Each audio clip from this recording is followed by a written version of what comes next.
기도하시겠습니다.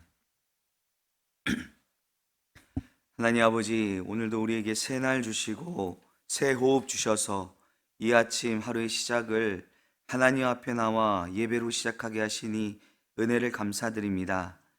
우리로 호흡 있는 날 동안 우리 삶이 하나님 앞에 있게 하시고 하나님과 동행함을 기뻐하며 감사하는 인생 되게 하여 주시기를 간절히 원합니다. 때로는 우리가 연약하고 어리석어서 하나님께서 함께 하심을 기억지 못하고 구원의 감격을 잊어버린 채 세상이 가져다 주는 걱정과 염려로 가득하여 낙심하며 한숨 지을 때, 마치 사방이 막힌 것 같고 나를 도울이 없다며 한탄할 그때에 눈을 들어 천지를 지으신 여호와 하나님을 바라보는 믿음을 우리에게 허락하여 주시옵소서. 어둠 가운데 갈 길을 알지 못해 방황하고 헤매일 때 빛 대신 주님께서 우리 가운데 임하셔서 길과 진리와 생명으로 우리를 인도하여 주시기를 간절히 원합니다.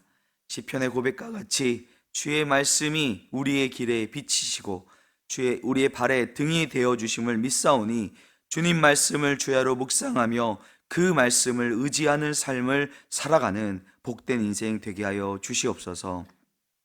하나님, 우리 영화교회를 위하여 기도합니다. 하나님께서 만세전에 반석 위에 세우신 교회인 줄 믿습니다.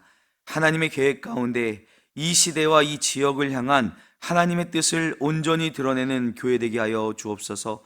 무엇보다 이 땅 가운데 복음의 빛을 밝히는 등불 같은 교회 되게 하여 주시옵소서.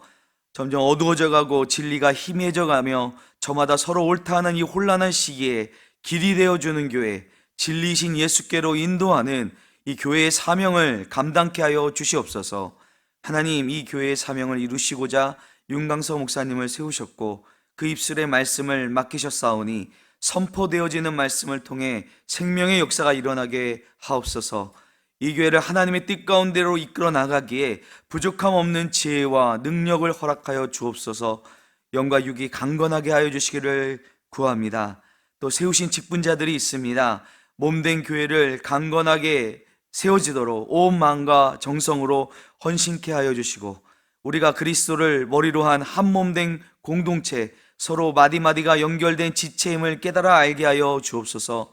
성도를 온전케 하며 봉사일을 감당하기에 부족함이 없도록 능력을 부어주시고 맡기신 은사를 잘 활용하여 하나님 나라를 이루어가는 공동체 되게 하여 주시기를 간절히 원합니다. 각 부서와 소그룹 모임들이 성령 가운데 운영되게 하여 주시고 서로 연합하여 그리스도의 장성한 분량까지 자라나게 하여 주옵소서. 하나님, 육신의 연약한 가운데 처한 성도들을 위하여 기도합니다. 주님, 그들을 긍휼히 여기셔서 그 아픔과 고통으로부터 구원하여 주옵소서. 특별히 수술을 마치고 아직 병상 가운데 있는 믿음의 식구들, 여전히 예배의 자리에 나오지 못하는 우리 성도들에게 치료와 회복의 은혜를 베푸셔서 속히 함께 하나님을 예배할 수 있게 하여 주옵소서. 영적 시험과 침체에 빠진 영혼들을 불쌍히 여겨 주옵소서. 그들을 사로잡고 있는 모든 사단의 결박을 예수님의 이름의 능력으로 풀어주시고 자유케 하여 주시고 회복시켜 주셔서 믿음 위에 다시 새롭게 서는 은혜를 주시옵소서. 하나님, 우리 자녀들을 위하여 기도합니다. 이 악하고 음란한 세대 가운데 휩쓸리지 않도록 주님 눈동자같이 지켜 보호하여 주옵소서. 그들이 하나님의 진리의 말씀 위에 서게 하셔서 이 세상을 살아가는 동안 하나님의 말씀이 기준과 원칙이 되어 흔들리지 않게 하여 주시기를 간절히 구합니다. 하나님께서 그 인생 가운데 주신 꿈과 비전, 하나님의 계획하심이 있는 줄 믿사오니 우리의 처음과 끝을 아시는 주님께서 그 길 가운데 정말 좌로우로 치우치지 않도록 손붙잡아 인도하여 주옵소서. 특별히 지난 목요일에 수능을 본 자녀들이 있습니다. 주님, 그들을 평강 가운데 보호하여 주시고 시험의 결과를 기다리며 입시를 준비하는 모든 가정 가운데 내 생각보다 큰 계획, 큰 은혜를 가지고 계신 하나님을 온전히 신뢰하는 시간 되게 하여 주시옵소서.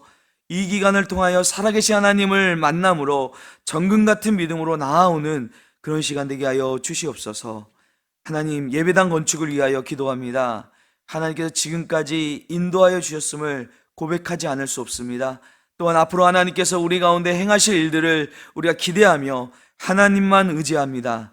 지금 지하 4층 예배당 그 예배실 공사가 진행되고 있습니다. 모든 공정과 그 절차 가운데 함께하여 주옵소서. 우리의 예상과 기대보다 더 확실하고 완전하신 하나님의 뜻대로 이루어지게 하옵소서. 설계와 시공과 감리, 이 공사 현장에 참여하는 모든 회사와 기관들에게 지혜와 성실함 그리고 책임감을 허락하여 주셔서 가장 최선의 방법으로 협력하여 아름다운 성전을 건축하게 하옵소서. 현장에서 일하는 인부들의 안전을 지켜주시고 그들이 이 귀한 일에 동참함으로 복을 얻게 하시되 가장 큰 복인 구원의 은혜를 잊게 하여 주옵소서. 온 성도들도 한마음으로 성전 건축을 위하여 기도하며 헌신으로 참여하게 하셔서 이 성전 건축의 과정을 통하여 우리 가운데 살아 역사하시는 하나님을 경험하며 찬양하게 하옵소서. 세계 열방 가운데 주의 복음을 들고 선포하는 선교 동역자들을 위하여 기도합니다. 하나님께서 보내신 그 자리에서 비록 울며 씨를 뿌릴지라도 기쁨으로 단을 거두는 은혜를 주시옵소서. 특별히 전쟁과 재난과 가난과 기근으로 생명의 위협 가운데 있는 이들을 기억하여 주시고 그들에게 주의 사랑과 복음을 온전히 전달하는 생명의 통로로 쓰임받게 하여 주옵소서. 그들의 필요를 주님께서 채워주시고 영육간에 하나님께서 공급해 주시는 힘으로 감당케 하여 주시옵소서. 오늘도 주의 말씀 앞에 섭니다. 말씀을 통해 하나님의 마음을 알게 하시고 깨닫게 하신 말씀을 우리의 삶 가운데 살아내는 은혜를 우리 가운데 주시옵소서. 감사를 드리며 예수 그리스도의 이름으로 기도드립니다. 아멘. 우리 하나님의 말씀 함께 보겠습니다. 시편 71편 1절부터 11절까지 말씀입니다. 우리 함께 하나님 말씀 읽도록 하겠습니다. 하나님이여 주의 판단력을 왕에게 주시고 주의 공의를 왕의 아들에게 주소서. 그가 주의 백성을 공의로 재판하며 가난한 자를 정의로 재판하리니 의로 말미암아 산들이 백성에게 평강을 주며 작은 산들도 그리하리로다. 그가 가난한 백성의 억울함을 풀어주며 궁핍한 자의 자손을 구원하며 압박하는 자를 꺾으리로다. 그들이 해 있을 동안에도 주를 두려워하며 달이 있을 동안에도 대대로 그리하리로다. 그는 밴 풀 위에 내리는 비같이 땅을 적시는 소낙비같이 내리리니 그의 날에 의인이 흥왕하여 평강의 풍성함이 다리 닿까지 이르리로다. 그가 바다에서부터 바다까지와 강에서부터 땅끝까지 다스리시 광야에 사는 자는 그 앞에 굽히며 그의 원수들은 티끌을 핥을 것이며 다시스와 섬의 왕들이 조공을 바치며 스바와 시바 왕들이 예물을 드리리로다. 모든 왕이 그의 앞에 부복하며 모든 민족이 다 그를 섬기리로다. 아멘. 오늘 우리가 함께 읽은 이 시편의 말씀, 이 시편 72편은 시편 제2권의 마지막 시편입니다. 시편이 150편으로 되어 있는데 이 150편이 5권으로 나뉘어져 있습니다. 많아가지고 30편씩 이렇게 끊어서 나눈 것이 아니라 1편부터 41편까지가 제1권이고 2권은 42편부터 시작해서 오늘 읽은 72편까지, 그리고 3권은 73편부터 89편, 4권이 90편부터 106편, 그리고 마지막 제5권이 시편 107편부터 150편까지로 나뉘어져 있습니다. 이렇게 시편이 5권으로 나뉘어진 것은 여러 시편을 이제 한데 모아가지고 이렇게 편집을 하면서 이 이스라엘 백성들이 이제 모세오경을 되게 중요하게 생각하지 않습니까? 그래서 모세오경이 창세기, 출애굽기, 레위기, 민수기, 신명기 이렇게 5권으로 이루어진 것처럼 그와 비슷하게 시편도 5권으로 이렇게 묶어 놓은 것이라고 합니다. 각 권의 특징이 막 두드러지게 나타나는 것은 아니지만 1권에서는 제1권에서는 개인적인 기도의 그런 시편이 많이 담겨져 있고, 오늘 우리가 읽은 이 72편으로 마무리되는 2권에는 개인적인 기도뿐만 아니라 이스라엘 공동체 전체가 함께 드리는 그 이스라엘의 구원을 기도하는 내용이 주를 이루고 있습니다. 그리고 1권과 2권에는 다윗의 시가 주를 이루고 있는 반면에 시편의 제3권은 아삽의 시편이 많이 포함이 되어 있고요. 또 그 내용이 이스라엘 민족이 겪는 어떤 시련, 그 위기, 또 그러한 질문 가운데서 하나님께서 신실하게 언약을 지키심으로 구원을 받았다. 그것을 믿고 의지하는 내용이 자주 등장을 합니다. 제4권에서는 저자를 알 수 없는 그런 시편이 많이 나온다고 합니다. 그리고 마지막 5권에서는 하나님께 올리는 찬양과 경배의 시편이 가득하고, 특별히 우리가 시편 146편부터 150편까지를 할렐루야 시편이라고 부르는데 하나님을 찬양하는 내용으로 가득 차 있습니다. 우리가 오늘 본문으로 읽지는 않았지만 72편의 마지막 부분인 19절을 말씀을 보게 되면은 온 땅에 그의 영광이 충만할지어다 아멘 아멘 이렇게 마무리되고 있는데, 이렇게 각 권의 마지막 부분에는 여호와 하나님을 찬송하라 라는 송축의 내용으로 마무리를 하고 있습니다. 우리가 자주 부르는 찬송 또 복음성가 중에 이 시편의 가사를 그대로 갖고 와서 찬양하는 찬양이 많고, 또 우리가 예배 중에 그런 찬양을 많이 부르지 않습니까?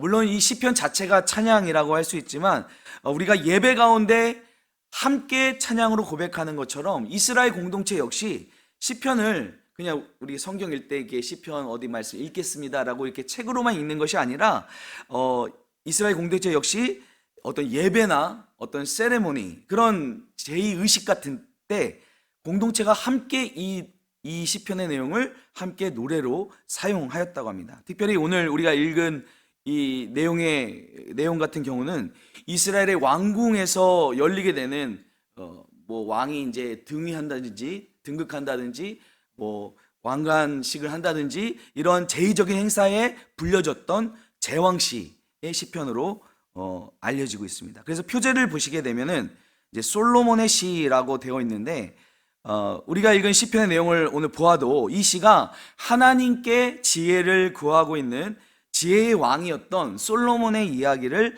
배경으로 삼고 있음을 알 수 있습니다.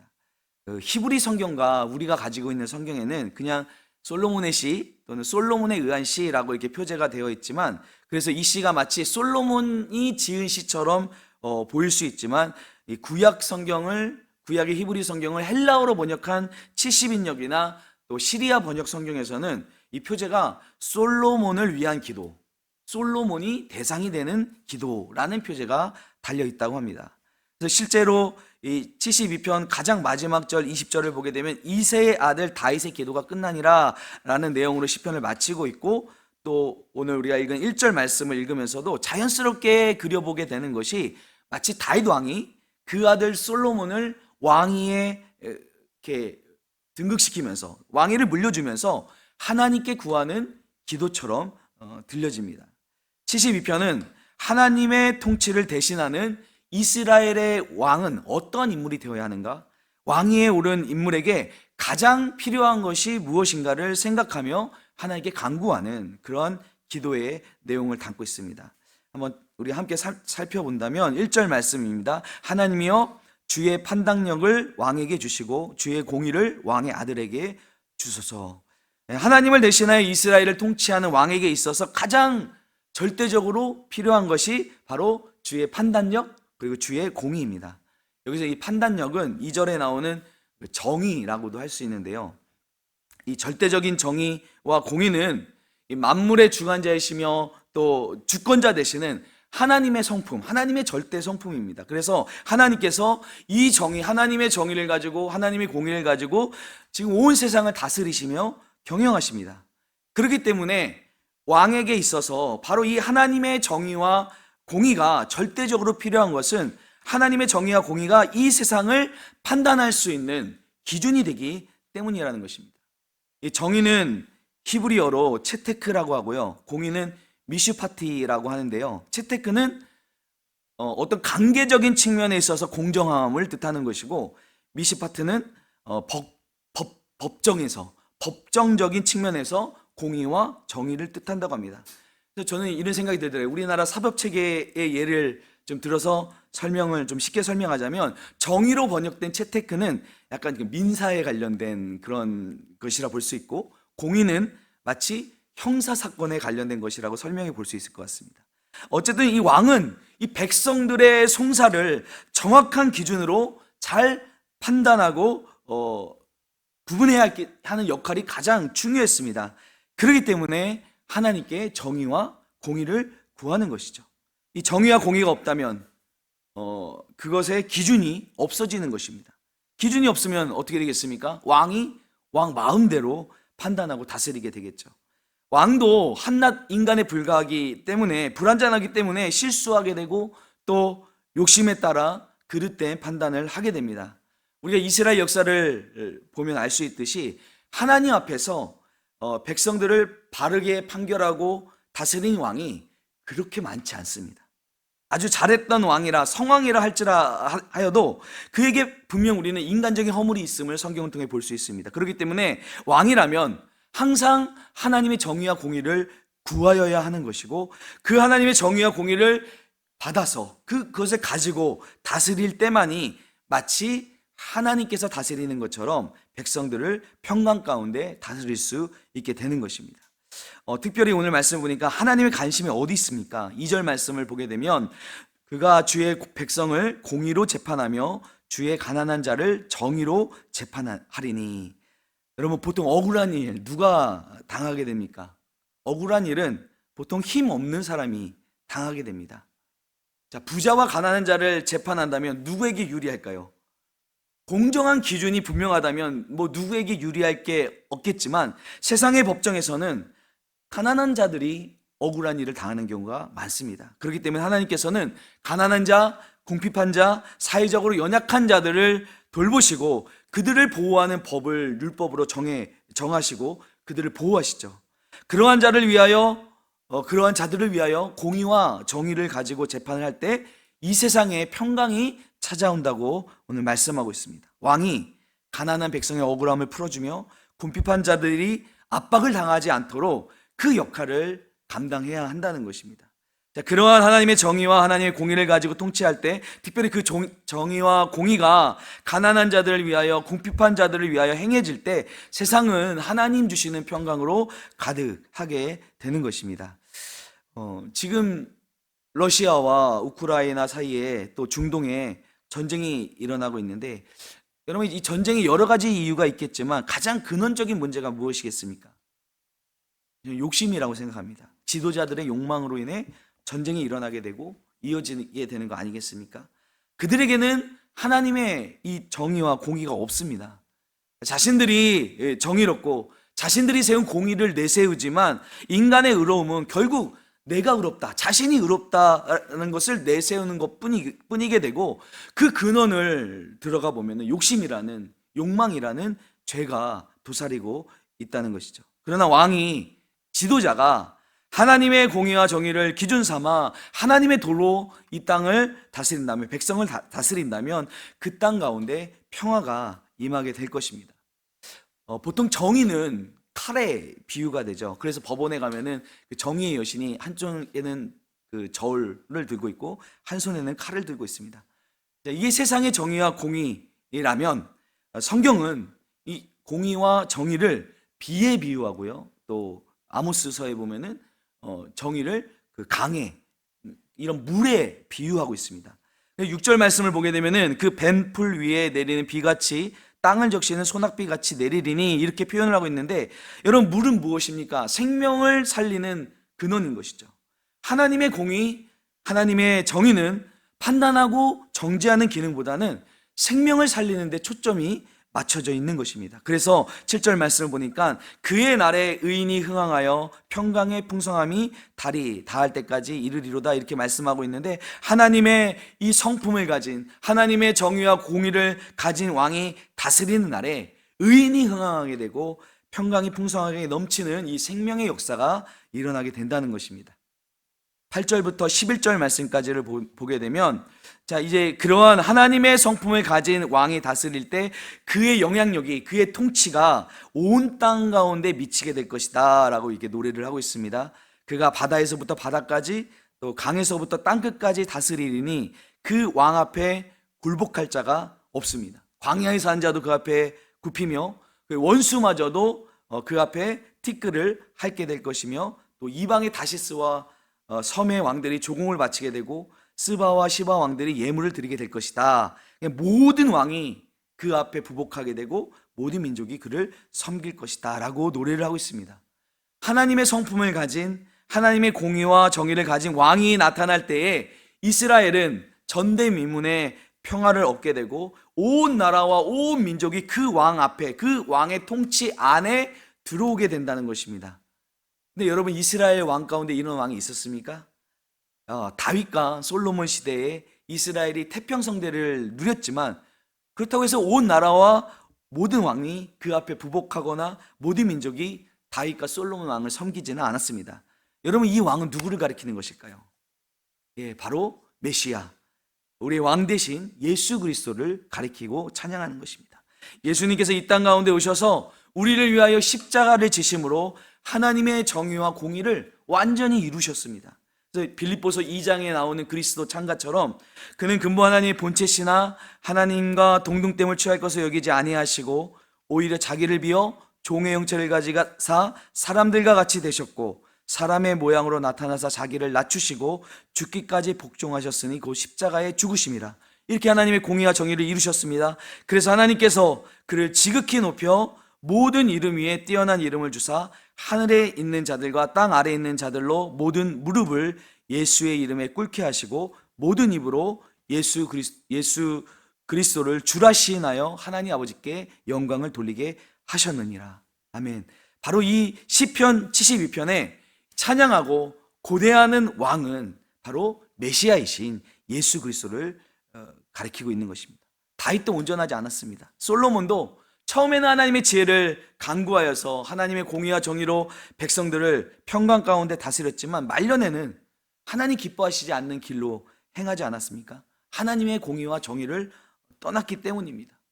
그래서 이러한 하나님의 성품은요, 어떤 탁월한 왕이라고 해서 항상 지니고 있는 것이 아닙니다. 계속해서 하나님께 겸손히 하나님의 정의를, 하나님의 공의를 내게 주시기를 구해야 하는 것입니다. 우리는 계속해서 이 하나님의 공의와 정의를 가지고 이 땅 가운데 오셔서 우리를 구원하시는 그 예수 그리스도의 성품을 덧입고자 우리도 날마다 하나님의 그 정의와 공의를 구해야 할 것입니다.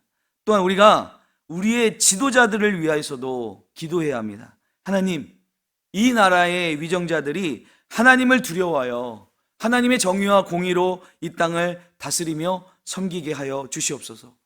또 우리가 기도할 것이 어디 있을까요? 저 전쟁 중에 가운데 있는 땅, 그 가운데도 그 지도자들이 자신의 욕심과 욕망을 내려놓고 자신의 의로움을 내려놓고 하나님의 정의와 공의로 전쟁을 멈추고 그 땅 가운데 평화를 주시옵소서 우리가 중보해야 할 것입니다.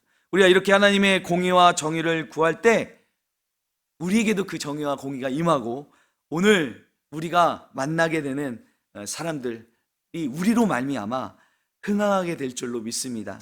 우리로 말미암아 하나님의 그 풍성한 평강을 맛보게 되는 그런 하나님을 닮은 하나님의 사람 되시기를 주님의 이름으로 축원드립니다. 기도하겠습니다. 하나님 아버지, 은혜를 감사드립니다. 오늘도 주신 말씀 붙들며 살기를 원합니다.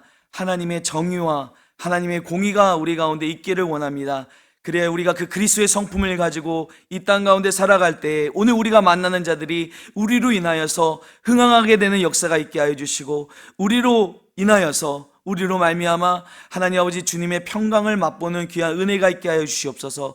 특별히 이 땅의 지도자들, 또 전쟁 가운데 있는 그 땅 가운데 있는 하나님 지도자들에게 하나님의 정의와 공의를 그들에게 주셔서 전쟁이 멈추게 하여 주시고 그 땅 가운데 평화가 임하게 하여 주시고 하나님, 우리나라의 위정자들도 이 하나님의 정의와 공의를 가지고 하나님 다스릴 때에 하나님 주시는 평강이 우리나라에 임하게 하여 주시옵소서. 감사를 드리며 예수님의 이름으로 기도드립니다. 아멘.